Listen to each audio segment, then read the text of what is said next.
Nongeye kubasuhuza nshuti bakunzi ba Maris TV Tips. Tugeze mu mwanya w'amakuru yo muri Kongo mumenyereye hano. Turi kumwe na Maris. Maris, umeze ute? Bisawa cyane Teta, umeze neza? Meze neza cyane. Mugoroba mwiza. Mugoroba mwiza nawe. Amasaha yagiye rero kadutangira amakuru yacu. Reka dukubite tubangura. Amakuru yacu tuyahere kuri operation ibereye Mikenke mu Minembwe. Kwirwaneho na M23 bakoza mbushi ihitana abasirikare benshi. Ayo makuru hari ikintu yaziho? Amakuru ya operation yabaye Minembwe uyu munsi mu gitondo cyo ku itariki 23 yangezeho, ariko kandi ngo yari ambushi y'umuriro yabera ahantu hitwa mu Duhoko. Ni amakuru yamenyekanye hagano masaha y'isa 4 z'uyu munsi, dore turi ku mugoroba. Saa 4 nibwo byatangiye kumenyekana bavuga ko ahitwa mu Duhoko habaye ambushi ubwo ingabo za coalition zageragezaga kujya kwinjira Mikenke, kuko Mikenke iracyabari mu mitwe, iracyari kubarya mu mitwe.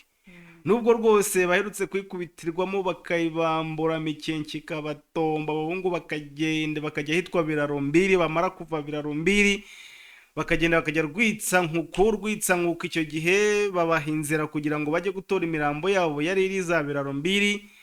M23 isa nk'ijya gutya mu misozi ikishije Rwitsa nkuko. Ubu n'uno munsi byamaze kuba confirme ko no Rwitsa nkuko ingabo za coalition zose zamaze kuvamo Rwitsa nkuko nawe bayitombe. So tuvuge ku byino kwino ambushi arumaze kumbaza ambushi.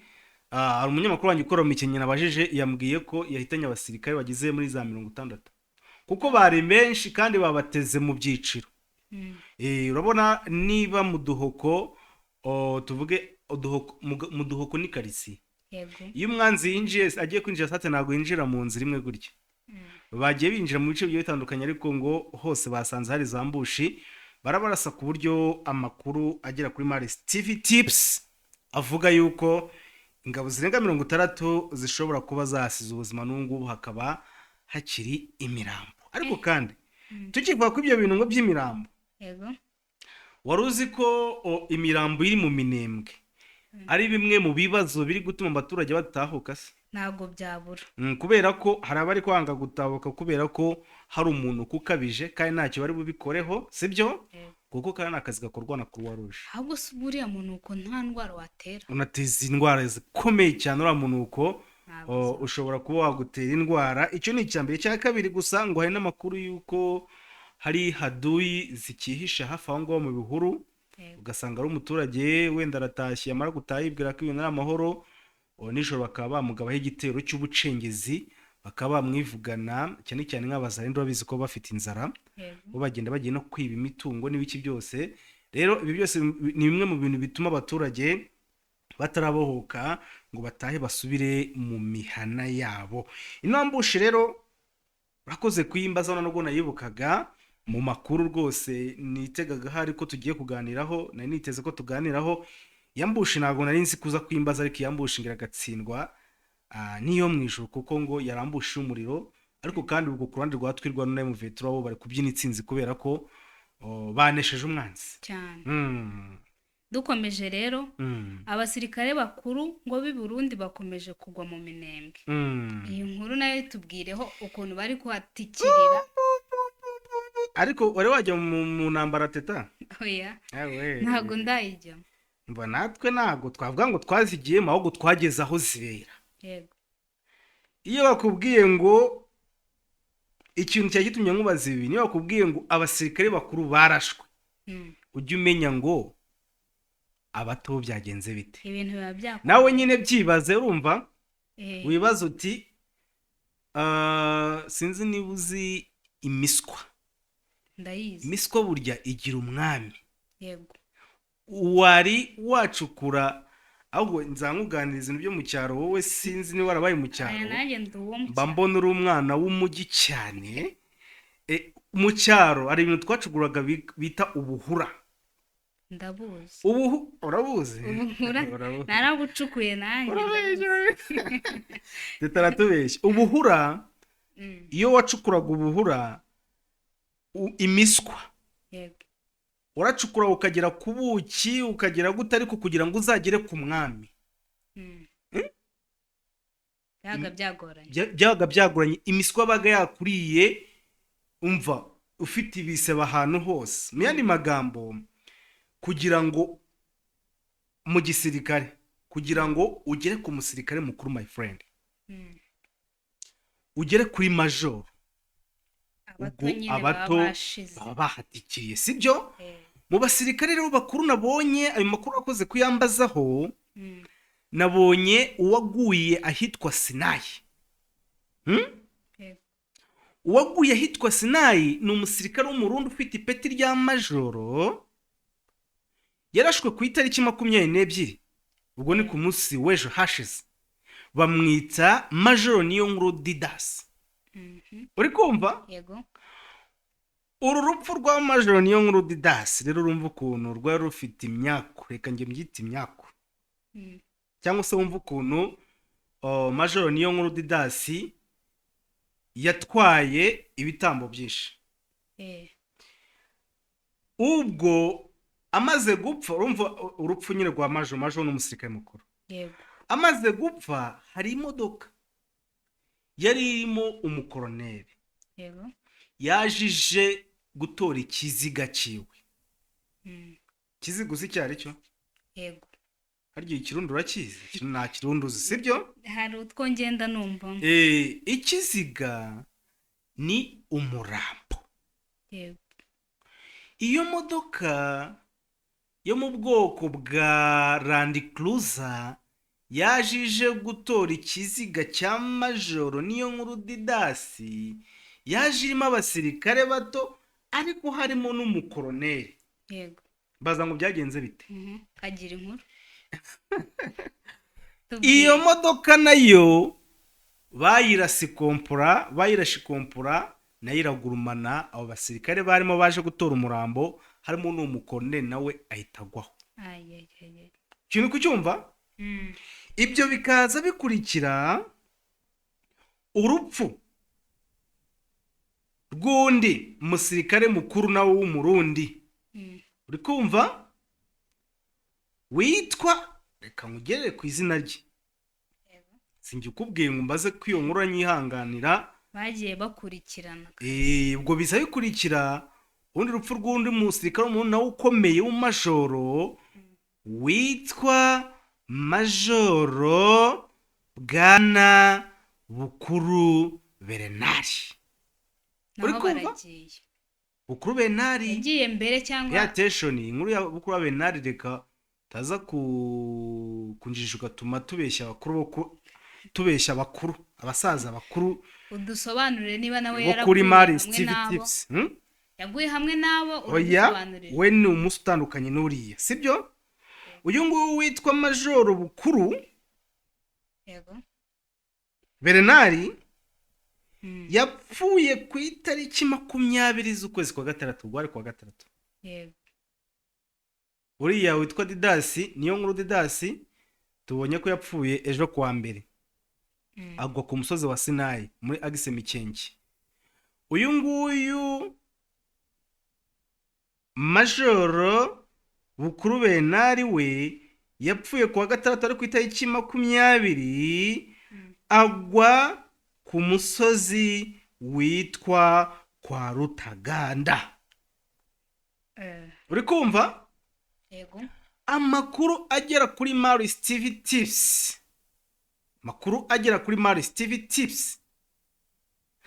dukesha bimwe mu binyamakuru by'i Burundi, harimo nuno mugabo witwa Pacifique Inahazwe, umwe mu bantu bakunda gutangaza amakuru y'u Burundi cyane. yanditse inkuru ivuga yuko uyu Majoro Bukuru Bernard y'intwazangabo mu ntwaramiheto z'u Burundi, ngo amakuru yatangiye guhanwahanwa kuwa gatanu bundi, bivugwa ko yapfuye, ariko abenshi mu Burundi bakayafata nk'igihuha. uri kumva? bafata nk'igihuha,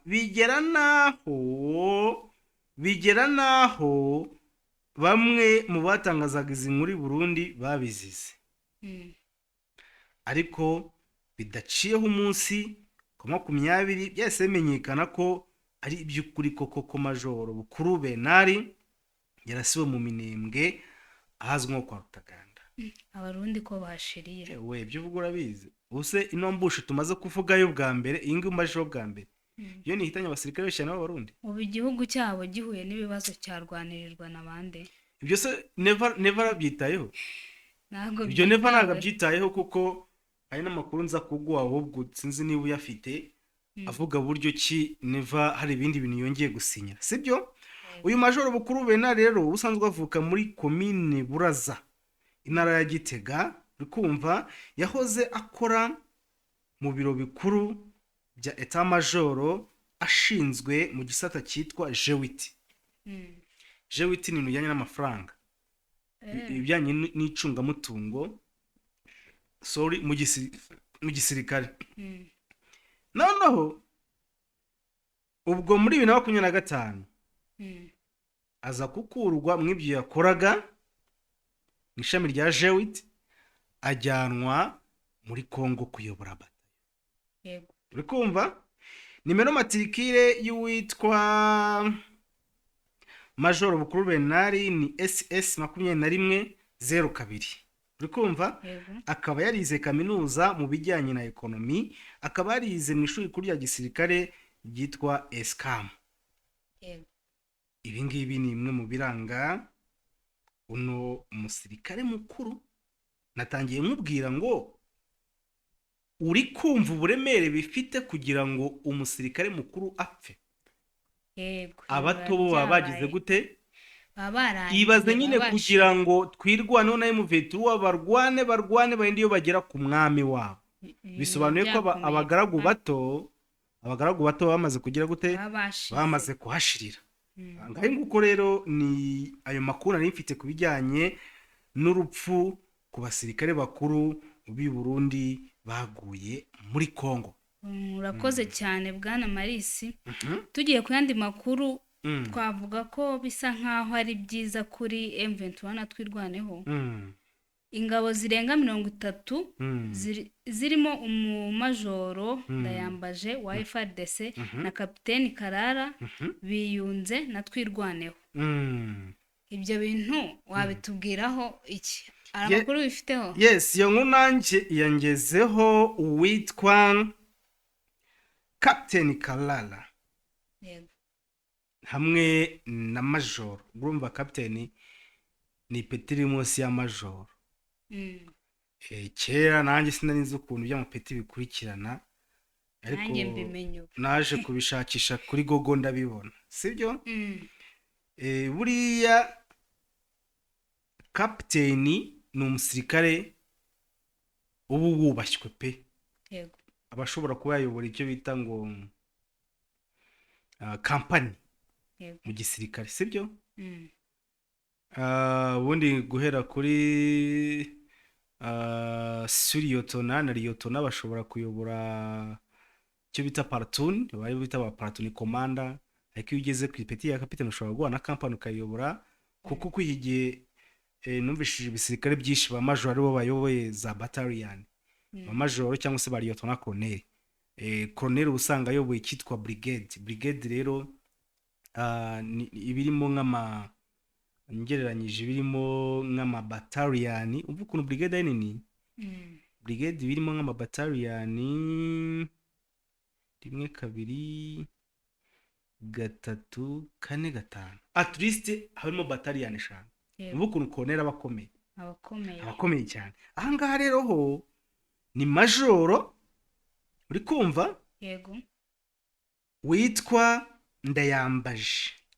Amakuru avuga yuko uyu majoro Ndayambaje kavukire ye ari Masisi.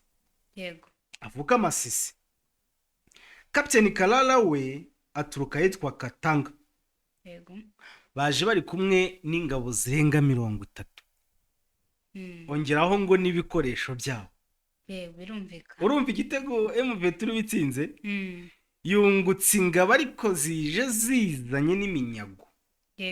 bitwaje impambo. bitwaje impambo. Urakoze cyane kubivuga neza. Mm. Nanjye nuza kunsura ntuzaza amaramutse. Reka reka.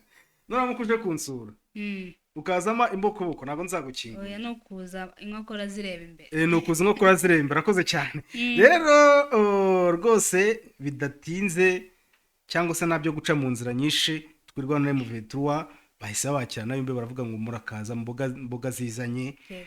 Barabakira. Ubu ngubu tuvugana rero FARDC n'abambari babo kubera ubwoba bihishe mu bigunda, bamwe bari kugenda bapfunyukamo nk'inozi bakaza bikoreye imbunda. Ubundi nanumvishije ngo mwabira bice byanuza bya Rucuru. Yego. Rucuru ngo bakora operation y'ahantu yitwa za Mabenga na za Hehe. Bari baratanze itangazo ko Haduyi agomba kuzageza ameze gutya, imbunda yifashe gutya. Naho ngaho mu mike ntara za Minembwe nabo bari kuza bameze, bari gupfunyuka mu bihuru kwa kubaragoswe, bari barishe mu kigunda nukuza bameze gutya bikora utubunda bavuga bati tuje kwiripotinga. So rero ariko case y'aba ngaba yo ingira ngo itandukanye n'abaripota. Abaripota babona ko nta kundi byagenze, ngira ngo aba ngaba bo baje babishaka. Baje babishaka niyo makuru mfite. Ariko ngiraho dasosa rero ni ibikomeje kuba hano mu Minembwe nyine, abambari ba FARDC ndetse n'aba FARDC za casualty cyane cyane. Iyo bavuze casualty ni umuntu warakomekeye ku rugamba bakamutaho ngaho, tuvuga n'urugero nk'ukuguru baguciye ni wabasha kwiruka ngo ugende, sibyo? Ubu gifite uburibwe, wabuze ubuvuzi, nk'uwo nguwo abakiri kuruga, abakira ngo ku kiwanja ashobora kumara n'iminsi 3, uri kumva yihishe, harabuze umuntu umugeraho ngo amuhe n'utuzi two kunywa, sibyo? Rero abo ngabo bose bari kugenda babona ku biwanja hariya. Imirambo reka sinakubwira, umuntu ukoreka sinakubwira, nuko byifashe mu Minembwe. So rero icyo ntabwo wakimbajije, ariko amakuru avuga yuko abaturage bahariye rukumva batabaje Croix Rouge ngize vuba na bwangu ize irebe ko yabakiza iyo mirambo, cyangwa se bumvikane, basaba ingabo impande zombi zumvikane, habe akantu kameze nk'agahenge, noneho bemerere, kuko ibyo mu gisirikare bibaho, mu ngabo bibaho. Kureka umwanzi wawe mwabyumvikanyeho akaza agatwara imari ze, ibyo narubizi se? N'amahoro akaza namureba nano guhemerera kumurasa. Iyo babyumvikanyeho nyine impande zombi zabyumvikanyeho, cyangwa se ari nk'umuhuza wabigiyemo, rwose uzajya kubona buri ngabo z'u Burundi bazihaye iminsi 3 yo gutwara amayiti zabo.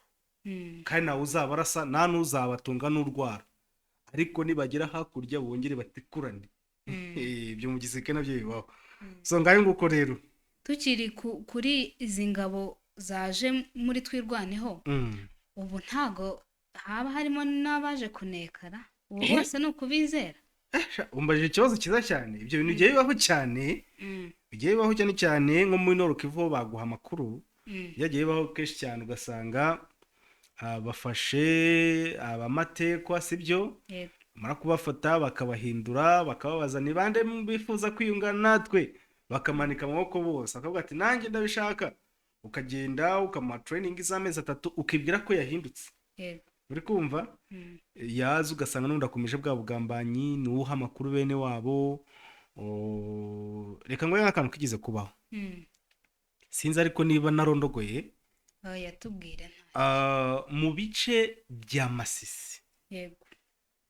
Bigeze gufata aribyo bita abaroko defense, sibyo? Ariko abaroko defense usanga n'ubundi nabo hari ukuntu bajya bakora to operation, sibyo? M23 yigira abantu bita abaroko defense, yifashe santere ndacyakana ngavuge niba n'abagakoso bazakosora, sibyo ko atari byo bategeka ibyo bakosora. Iyo bageze muri santere bakoresha inama bakavuga ati abasore n'inkumi bifuza kutwiyungaho ni bande, bakaza. Kandi ubwo harimo za wazarendo ziyambuye imyenda zigira abaturage kugira ngo utazirasa. Arakujoininze, ariko kuba kujoininze ntago bikwiyeho kuba agifite nimero ya General Mutayomba, n'urugero kuba agifite nimero ya General Kigingi cyangwa se General Jean Marie, sibyo? N'ubundi naza gukorera yiswe M23 azakomeza ajya avugana bene wabo ntabwo byabura sibyo rero one day ngo byize kubaho ngo bakazajya bapanga operation numva nyine iyo special force ya M23 ipanze operation cyangwa se batane muri rusange ibigomba kumenyesha nyine nabo ba local defense sibyo ba local defense kugira ngo nabo bafite habari nyine bamenye uko situation baza kwitwaramo mu gihe ari agace runaka bagiye gukoramo operation naho kumbe M23 byize kubaho ngo yajya gutera aho hantu bari bazi ko hari ibindiro byabo bagasanga nabahari ahubwo bagasanga babihishe urumva tuvuga n'urugero wenda bamuha amakuru ko ndi bugusanga Kibagabaga sibyo ngeze Kibagabaga ndakubuze kandi nayo ifite amakuru neza ko ari ibindiro byawe biri naho kumbe kubera ko bamaze kubona amakuru kare baje ngo ibindiro byabo bimutse banagiye umva ubwo bugambanyi bwagiye muri M23 ariko nyine M23 kundi ruhande niko kazi kabo biyemeje kwakira buri umwe wese ubaganye sibyo biyemeje kwakira buri umwe wese ubagannye kandi biyemeje guhindura buri umwe wese ufite iyo myumvire nk'iyo ngiyo nyine tu so rero challenge nk'izo bagiye bahura nazo n'abangaba rero baje kwiyunga na M23 urumva bamugani benshi barenga 30 na ntihaburamo nyine abiyunze kuri M23 kuko babuze amabura kindi kuko babuze ukundi babigenza ariko n'undi ukazakomeza ukazabona n'undi wakomeje kuba abagambanye sure yego dukomeje watubwira ibya drone yarashe Gakenke na Mikenke na Bidego urakoze cyane hari itangazo rya Lawrence Kanyuka yasohoye ahagana mu masaha ya saa 6 avuga yuko saa 5 hagati ya saa 5 n'igice na saa 6 n'iminota 30 gutyo hari drone yarashe Gakenke irasa hitwa Bidego irongera asa no mu Mikenke yego drone yaharashe yangije ibintu byinshi cyane imari kwangiza ibintu byinshi cyane abaturage bapfuye uri kumva abaturage bapfuye benshi cyane ntabwo turamenya imibare ariko izi drone zarashe ni drone ngo mu bwoko bwa KT-6 ni drone rongo mbi cyane makuru avuga yuko ngo DRC yaziguza na Ukraine yaziguza na Ukraine kabisa bano ko Ukraine kibasha kuresista mwino ntambara bahanganyemo n'Uburusiya muri Ukraine ngo ifite Air Force ikomeye cyane DRC nabakire Kisekedi afite amafaranga ari afite menshi cyane turakomeje rero dusa nk'abegereye umusoza ariko tutarasoza Uburundi ngo bwahisemo gukomeza gufasha DRC kurwanya M23 na twirwaneho aya mahitamo urayumva uti Uburundi ngo bwahisemo gukomeza kurwanya M23 na twirwaneho yego gufasha DRC kuyirwanya tu ntago bacika intege kandi abasirikare bakuru twamaze kubona ko bapfuye twamaze kubona ko abeshi biripotinze abandi bakagira gute sibyo ariko Burundi ibi ngira ngo twabivuze mu kiganiro cyeje ku bantu babonye amakuru yejo ya Maris TV tips hano tuzatubaho tips twiza cyane mujye mukurikirana izo operation ni za nkuru nyamukuru tuba twatoranyije zimeze neza rukumva tukazibagezaho nge na Teta ntibagacike urukumva ahangaha ejo twarabivuze turavuga tuti uriya muntu umukozi kandi rega akaryoheye itama nawe ukacira ntibishoboka ubwo wakubwira ngo gira ngo cira agafanta umire ikisi niki kirura cyane umire umubirizi wabyemera wapi ntago byakunda cira agafanta karyoshye mire umubirizi ntago wacira ibiryoshye byavuye he rero yego noneho mbaza makagira inkuru nushaka wongereho n'umunwa wo kwibara zitubwire reka nzikubwire ejo Neva yagiye i Kinshasa yitabye boss we byarashobokaga ko ibirego Kisekedi ashinza Neva byarashobokaga ko yamubwira uti duhagarike amasezerano twagiranye kuko ndi kubona ntacyo umariye yego ariko Neva akagira uburyarya bushingiye ku kuba ari kumayininga ari ku kuba ari gukuramo ifaranga nyinshi yego cyangwa se ku kuba ari kungukamo amafaranga menshi cyane. Neva rero amakuru mfite ngo ejo akigera Kinshasa yaciye bugufi cyane, birumvikana yaciye bugufi cyane ndetse rwose buriya ntabwo tujya tumenya amakuru y'ibukuru, ariko ngo burya nabo hari ukuntu bubahana bakanatinyana. yego Neva rero atinya Kisekedi kuko azi kamuhatse. Nabanje kubwira akantu ngo byarashobokaga ko bitewe n'aho ibintu bigeze cyangwa se bitewe n'ukuntu Kisekedi yaba yarakaye abona ko Neva ntacyo mariye, byashoboka ko yamubwira ati turangizanye.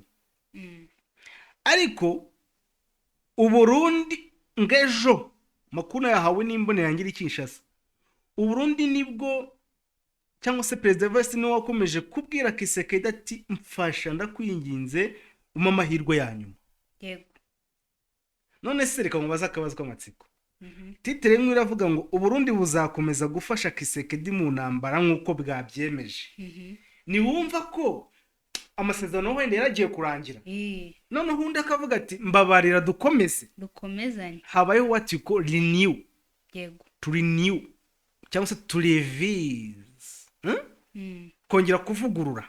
yego Ubwo rero ni mu ijambo ry'umukuru w'igihugu cy'u Burundi baje byumva. Evariste Neva yavugiye Kinshasa nyuma y'inama yaramaze gukorana na Kisekedi. Yatse ijambo bararimuha nk'umukuru w'igihugu, yaravuze yuko Uburundi bwiyemeje kuzahora bufasha leta ya Kongo mu kurwanya umwanzi. Ati kandi abakongomani bose bagomba gushira hamwe bakarwanya umwanzi wabo, dore yuko umwanzi wa Kongo ati numwe avuga u Rwanda. Uri kumva? Ati kandi Union Africaine ishyigikiye ibiganiro bya Doha na Washington. Ikindi ngo nuko ashimira Kisekedi wemera ibiganiro akakira abamugana. Urumva kantu? Turagushimira Kisekedi kwa kwemera ibiganiro ukemera ni nko gucinya inkoro cyane. Uri kumva? Reka mfate niza kuri umugozi nakugoye tubanza twumvishe abantu amajwi y'ukuntu Perezida Varisto Ndayishimiye yavuze iri jambo, avuga rwose ati twebwe Uburundi turahari kuzakomeza gufasha munywanyi wacu Kisekedi. Banza wumve uko Neva yabyivugiye bakunze b'Amariste. Procéder à l'évaluation fondée de la situation sécuritaire dans l'Est et j'ai exprimé mon soutien aux efforts diplomatiques, régionaux et internationaux visant à instaurer une paix durable et visant à rétablir la paix durable à la République démocratique du Congo, notamment le processus de Washington, le processus de Doha, ainsi aussi que les efforts de l'Union africaine à travers l'action du médiateur de l'Union africaine pour la paix en RDC, appuyé par le panel des anciens chefs d'État africains. J'ai réaffirmé mon engagement personnel dans la médiation africaine, notamment par le biais d'un mécanisme de suivi des processus en cours. Aussi, j'ai eu l'occasion de m'engager à toujours soutenir les institutions de la RDC dans ce travail important de ramener la paix. Ce travail qui demande aussi que les institutions soient stables. Ici, j'ai appelé, je conseille même tous les Congolais à rester unis. Il faut avoir confiance que vous avez un ennemi commun. Quand vous avez un ennemi commun, pour le combattre, il faut une unité. C'est vraiment qu'il peut y avoir des difficultés dans toutes les sociétés, on n'est pas au paradis, mais il faut surpasser tout cela. Et j'ai remercié beaucoup mon frère, le président Félix, qui a les bras ouverts envers le dialogue. Et moi, j'ai soutenu cette initiative de toujours avoir les bras ouverts à tout le peuple congolais.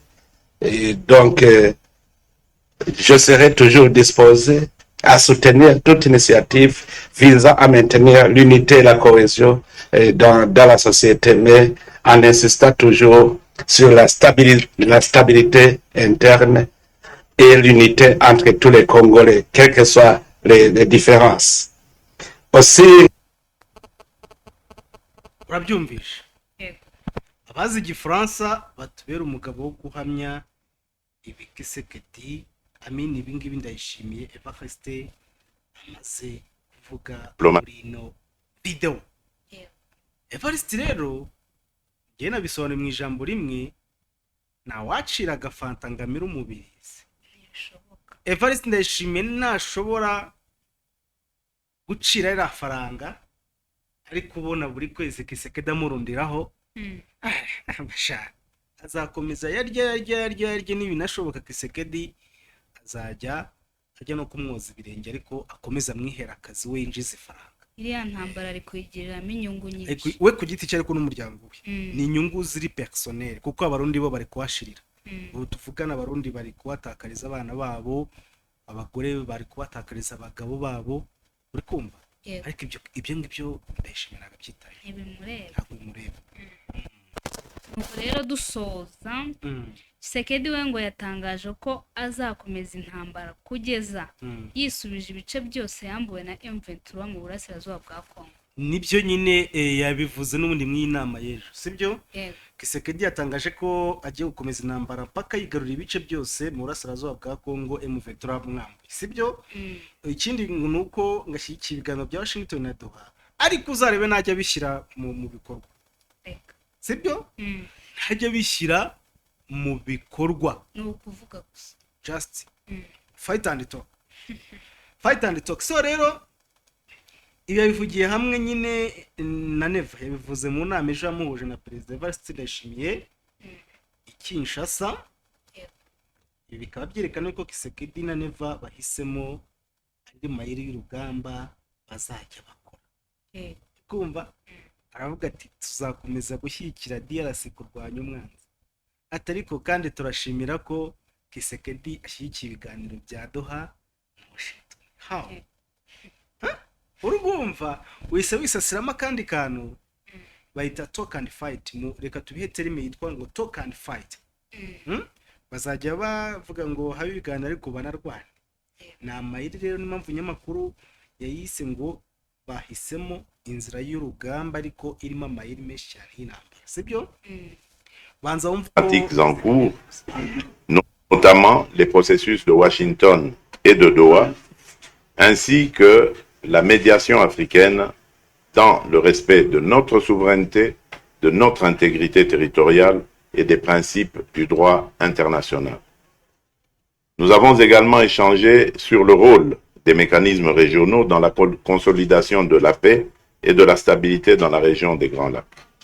À cet égard, nous avons confirmé la tenue au mois de septembre prochain de la réunion de la Troïka de la Conférence internationale sur la région des Grands Lacs, la CIRGL en sigle. Cette rencontre constituera une étape importante pour renforcer la concertation politique régionale, assurer le suivi des échanges en cours et soutenir les efforts collectifs en faveur de la paix, de la sécurité et de la coopération dans notre région. Nous partageons la conviction qu'il est crucial de poursuivre la mise en œuvre effective des engagements déjà souscrits. Les populations de l'Est de la République démocratique du Congo, durement éprouvées par des années de violence, attendent plus que jamais des résultats concrets, mesurables et vérifiables. Elles attendent le silence des armes. Elles attendent le retour de la sécurité. Elles attendent la restauration de l'autorité de l'État. Elles attendent la justice, la dignité et la possibilité de reconstruire leur vie sur leur propre terre. C'est pourquoi la République démocratique du Congo continuera de défendre avec fermeté et responsabilité sa souveraineté nationale, tout en restant disponible pour toutes les initiatives sincères, susceptibles de conduire à une paix durable dans la région des Grands Lacs. Nous avons également échangé sur les initiatives régionales destinées à renforcer la paix, la sécurité collective et l'intégration économique dans notre sous-région. Notre conviction commune est que la paix et le développement doivent avancer ensemble.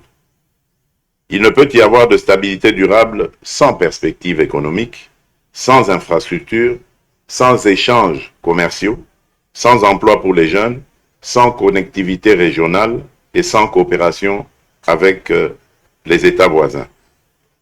À cet égard, nous avons souligné l'importance des projets structurants capables de rapprocher davantage nos économies, de faciliter la circulation légale des personnes et des biens, de renforcer les corridors commerciaux, de développer les infrastructures transfrontalières et d'améliorer concrètement les conditions de vie de nos populations.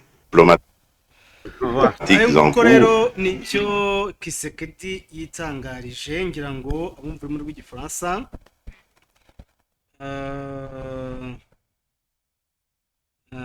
ko ibyo Kisekedi avuze bihura n'ibyo twasemuye. So rero ndi kubona DRC yemeye ko ku butaka bwayo hari abanyarwanda 1,962,000 ngo basaba ubuhungiro. Ese nibyo abanyarwanda bari mu Rwanda se ngo amakuru dukesha igihe.com shobora kuba nibeshye ku mibare ngo DRC yemeye ko ku butaka bwayo hari abanyarwanda 196,289 basaba ubuhungiro. Ni mu gihe abanyarwanda 8,094 bamaze gutahuka bava muri RDC kuva muri Mutarama 2025 ngo barimo 2,347 batashye muri 2026. DRC yemeye kandi ko abanyarwanda barenga 3,600 bari muri Kivu y'Amajyepfo bagaragaje ubushake bwo gutaha ngo bazanyuzwa ku mupaka wa Kamanyora Bugarama. Hari kandi abanyarwanda barenga 400 bamaze ukwezi kurenga bategereje gutaha bari mu bigo by'agateganyo muri Kivu y'Amajyaruguru n'iy'Amajyepfo. Ku rundi ruhande u Rwanda rwacumbikiye impunzi n'abasaba ubuhungiro b'abanyekongo bangana 84,456. EDC yemeye ko guhera mu Kwakira muri 2026 izatangira gutanga ahantu h'ingenzi abo bashaka gutaha bakazajya bajyanwa. Inama kuri mashya dukesha igihe.com rero ni biri muri procedure z'ibiganiro biri kubera Addis Abeba ku bufatanye na Africa Union. Yego Marisi rero turi gusoza watubwira niba tutakuniganya ijambo nta kindi watubwira. Ndi kubona nazi ni nk'unanye nsigaranye ndumva zarizo rwose ibyo wambajije bihura neza nanjye n'amakuru nari mfite. Yego urakoze cyane bwana Marisi. Amakuru yacu nakagaruka dusubire mu makuru y'ejo kuri Maris TV Tips. Mukomeze muyirebe musharinge n'abandi bose barebe. Murakoze cyane Teta, nawe urakoze cyane. Ubwo tunababwiye rwose ko nahandi bazajya bakura inkuru nyamukuru zitoranyije, inkuru cyo bita nyine tips. Impamvu twayise Maris TV Tips ni amatipu tuba twagize gute twabahitiyemo twavuga ati this is a tips, ino nkuru tugomba kwitanga mu buryo buri exception bwihariye. Rero nahandi wabisanga no kuri Maris TV Tips. Kuri subscribe, like, share ndetse na comment nk'uko bamaze kubivuga. Rero tubifuriza kugira ibihe byiza abakunzi ba Maris TV Tips.